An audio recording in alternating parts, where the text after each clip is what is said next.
Phone tapping కేసులో ప్రణీత్ రావు SIT విచారణకు హాజరయ్యారు. ఫోన్ ట్యాపింగ్ ఆధారాలు ధ్వంసం చేసినట్టు ప్రణీత్ రావుపై అభియోగం ఉంది. ఇవాళ ప్రణీత్ రావు చెప్పే సమాధానాల ఆధారంగా నెక్స్ట్ కీలక నిందితుడిగా అనుమానిస్తున్న ప్రభాకర్ రావును సిట్ విచారించే ఛాన్స్ ఉంది. కాగా ఇప్పటికే 2 సార్లు ప్రభాకర్ రావును సిట్ అధికారులు విచారించారు. ఆయన చెప్పిన ఆన్సర్స్ ఆధారంగా ప్రణీత్ రావును విచారించనున్నారు అధికారులు. బ్రేకింగ్ న్యూస్ చూస్తున్నాం. ఫోన్ ట్యాపింగ్ కేసులో ప్రణీత్ రావును సిట్ విచారించింది. అయితే ఫోన్ ట్యాపింగ్ ఆధారాలు ధ్వంసం చేసినట్లు ప్రణీత్ రావుపై అభియోగం ఉంది. అయితే ఇవాళ ప్రణీత్ రావు చెప్పే సమాధానాల ఆధారంగా నెక్స్ట్ కీలక నిందితుడిగా అనుమానిస్తున్న ప్రభాకర్ రావును సిట్ విచారించే ఛాన్స్ ఉంది. కాగా ఇప్పటికే 2 సార్లు ప్రభాకర్ రావును సిట్ అధికారులు విచారించారు. ఆయన చెప్పిన ఆన్సర్స్ ఆధారంగా ప్రణీత్ రావును విచారించనున్నారు అధికారులు. బ్రేకింగ్ న్యూస్ చూస్తున్నాం. ఫోన్ ట్యాపింగ్ కేసులో ప్రణీత్ రావు సిట్ విచారణకు హాజరయ్యారు. ఫోన్ ట్యాపింగ్ ఆధారాలు ధ్వంసం చేసినట్లు ప్రణీత్ రావుపై అభియోగం ఉంది. అయితే ఇవాళ ప్రణీత్ రావు చెప్పే సమాధానాల ఆధారంగా నెక్స్ట్ కీలక నిందితుడిగా అనుమానిస్తున్న ప్రభాకర్ రావును సిట్ విచారించే అవకాశం ఉంది. కాగా ఇప్పటికే 2 సార్లు ప్రభాకర్ రావును సిట్ అధికారులు విచారించారు. ఆయన చెప్పిన ఆన్సర్స్ ఆధారంగా ప్రణీత్ రావును విచారించనున్నారు అధికారులు. ఇదే అంశానికి సంబంధించి మా ప్రతినిధి హైదరాబాద్ బ్యూరో రమణ అందిస్తారు. రమణ, అంటే ప్రణీత్ రావు ఆధారాలు ఎందుకు అసలు ధ్వంసం చేయాల్సి వచ్చింది? ప్రణీత్ రావుకి ప్రభాకర్ రావుకి సంబంధం ఏమంటారు? ప్రభాకర్ రావు అప్పుడు ఎస్ఐబి చీఫ్గా ఉన్నారు. ఆ తర్వాత ప్రణీత్ రావు అయితే అందులో అతను సిఐగా అంటే ఉద్యోగిగా ఉన్నారు. కాబట్టి ఆ సమయంలో ప్రణీత్ రావు ఈ మొత్తం ఏవైతే ఆధారాలు అప్పుడు ఫోన్ ట్యాపింగ్ సంబంధించిన వ్యవహారాలకు సంబంధించిన ఆధారాలని కూడా ధ్వంసం చేశారనే ఆరోపణ ప్రధానంగా వినిపిస్తుంది. ప్రభాకర్ రావు చెప్పడం మూలంగానే ప్రణీత్ రావు ఈ మొత్తం ఆధారాలు ధ్వంసం చేశారు. అదే రోజు ఎప్పుడైతే ఎలక్షన్ చివరి రోజు ఉందో, ఫలితాలు వచ్చిన రోజు ప్రభాకర్ రావు తన పదవికి రాజీనామా చేయడమే కాకుండా ఆధారాలు ధ్వంసం చేయమన్నారన్నది ప్రస్తుతం సీజ్ చేస్తున్న అభియోగం. ప్రణీత్ రావుకు సంబంధించి గతంలోనే అతను అరెస్ట్ చేయడమే కాదు, విచారణ కూడా చేశారు.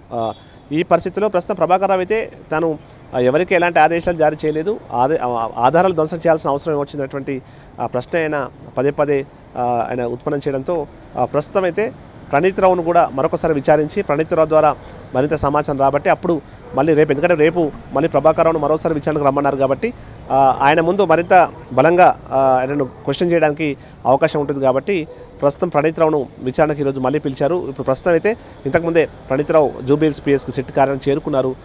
ప్రస్తుతం విచారణ కొనసాగుతుంది. అంటే ఏవైతే ఆధారాల ధ్వంసం సంబంధించి, అంటే అప్పుడు అవన్నీ కూడా ఆధారాలు ధ్వంసం చేసిన తర్వాత హార్డ్ డిస్క్లు కావచ్చు, మిగతా పెన్ డ్రైవ్స్ అవన్నీ కూడా మూసీలో పడేసినట్టుగా వాటిని మళ్ళీ సిట్ బృందం అక్కడికి వెళ్ళి వాటిని మళ్ళీ స్వాధీనం చేసుకుని అవన్నీ కూడా ఎఫ్ఎస్ఎల్కు పంపించి పూర్తి స్థాయిలో ఆ డేటాను మళ్ళీ పూర్తి స్థాయిలో స్వాధీనం చేసుకోవడం ఇవన్నీ కూడా మనం చూసాం. అయితే వీటికి సంబంధించే ఇప్పుడు ఆయన నుంచి ప్రణీత్ రావు నుంచి ఆ వివరాలకు సంబంధించి ఎవరి ఆదేశాలు అవన్నీ కూడా పూర్తి స్థాయిలో రాబట్టే ప్రయత్నం అయితే సిట్ అధికారులు చేస్తున్నారు. అంటే రేపు ప్రభాకర్ రావును మెయిన్గా ఈ ఆధారాల ధ్వంసం కావచ్చు, అంటే ప్రణీత్ రావుకు ఆదేశాలు ఇచ్చింది ప్రభాకర్ రావు అనేటువంటి ఆరోపణ చేస్తున్న నేపథ్యంలో రేపు ప్రభాకర్ రావును మరింత బలంగా ప్రశ్నించేందుకే ప్రస్తుతం ప్రణీత్ రావును అయితే విచారిస్తున్నారు. ప్రణీత్ రావు విచారణ ప్రస్తుతం కొనసాగుతోంది. ఆయన అప్పుడు అందులో సిఐ అంటే పొజిషన్లో పనిచేశారు. ఆల్రెడీ అరెస్ట్ అయ్యి అతను ప్రస్తుతం బెయిల్పై ఉన్నారు. ఈ క్రమంలో ఈ కేసు కీలక దశలో ఉంది.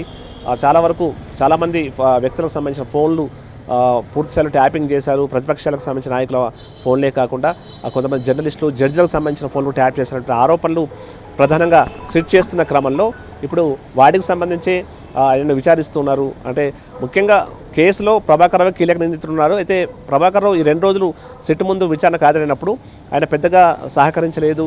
ముక్తసరిగా సమాధానాలు చెప్పడమే కాకుండా అసలు మొత్తం కూడా అంటే ఫోన్ ట్యాపింగ్ వ్యవహారం అంతా కూడా అదంతా కూడా ఒక కమిటీ ఉంటుంది. ఆ కమిటీ ఆదేశాల మీదకే చేస్తారు. అందులో తన ప్రమేయం ఉంటుంది. తన అధికారిగా తను చేసే పనులు మాత్రమే చేశానంటూ కూడా ప్రభాకర్ చెప్పిన క్రమంలో అదే కాకుండా ఏవైతే కింది స్థాయి అధికారులను విచారణ చేసినప్పుడు గతంలో ఆరోపణలు ఎదుర్కొన్నట్టు ఆ ఆఫీసర్లను విచారణ చేసినప్పుడు వారంతా కూడా మీ పేరే చెప్పారని కూడా పదే ప్రభాకర్ రావును ప్రశ్నించినప్పుడు అలాంటి ఆధారాలు ఏమైనా ఉంటే నా ముందు పెట్టండి అంటూ కూడా ప్రభాకర్ రావు ఆయన ఎదురు ప్రశ్న వేసినట్టుగా తెలుస్తోంది. ఈ క్రమంలోనే ప్రణీత్ రావు నుంచి దానికి సంబంధించి, అంటే ప్రణీత్ రావు కూడా అప్పుడు ప్రభాకర్ రావు పేరు చెప్పాడనేటువంటి విషయమే వెలుగు చూస్తున్న పరిస్థితుల్లో ప్రస్తుతం ప్రణీత్ రావు నుంచి ప్రభాకర్ రావు ఎందుకు మీకు ఆదేశాలు ఇచ్చారు, ఎలాంటి ఆదేశాలు ఇచ్చారు, మౌఖిక ఆదేశాలు ఇచ్చారా లేకుంటే ఇంకా వేరే ఆదేశాలు ఇచ్చారు, ఇలాంటి వివరాల నుంచి రాబట్టే ప్రయత్నం చేస్తున్నారు. అయితే ముందు ప్రణీత్ రావును ప్రభాకర్ రావును ఒకేసారిగా విచారిస్తున్నటువంటి వార్తలు వచ్చాయి. కానీ ఈరోజు అనూహ్యంగా ప్రణీత్ రావు ఒక్కరే విచారణకు హాజరయ్యారు. రేపే ప్రభాకర్ రావును విచారిస్తున్న సందర్భంలో ముందస్తుగా ప్రణీత్ రావును విచారించి ఆయన నుంచి కొంత మరింత సమాచారాన్ని గతంలోనే ఆయన విచారించారు కాబట్టి ఇప్పుడు ప్రభాకర్ రావు విచారణలో చెప్పిన అంశాలను బేస్గా చేసుకుని ఆయన ప్రశ్నిస్తున్నారు. మొత్తంగా విచారణ మరి ఎంతవరకు కొనసాగుతుందని మాత్రం చూడాల్సి ఉంది. రేపు ప్రభాకర్ రావుకు సంబంధించిన విచారణ మాత్రం చాలా కీలకమని చెప్పాలి. ఎందుకంటే కేసుకు సంబంధించి ఆయనే కీలకంగా ఉన్నారు, ఏవన్గా ఉన్నారు. ఆ కింది స్థాయి అధికారులంతా కూడా మా పై స్థాయి అధికారి ఆదేశాల మేరకు చేశామని చెప్పిన పరిస్థితుల్లో ప్రస్తుతం ప్రణీత్ రావు నుంచి కొంత సమాచారం రాబట్టి రేపు ప్రభాకర్ రావు వచ్చిన తర్వాత ఆయనను కూడా ఈ ప్రణీత్ రావు ఇచ్చినటువంటి సమాచారంతో మరింత లోతుగా ప్రశ్నించే అవకాశం అయితే కనిపిస్తుంది. మరి ప్రభాకర్ రావు ఎలాంటి ఆన్సర్స్ ఇవ్వబోతున్నారు, మొన్నటి వరకు 2 రోజుల వరకు ఏ విధంగా అయితే ఆయన కొంత ముక్తసరిగా సమాధానం చెప్పడానికి చెప్తున్న పరిస్థితుల్లో వెళ్ళేటప్పుడు ఏమైనా ప్రణీత్ రావు గారితో మాట్లాడించే ప్రయత్నం చేశారా? తను ఏమైనా మా మీడియాతో మాట్లాడడానికి ఒకవేళ ఇంట్రెస్ట్గా ఏమైనా ఉన్నారా?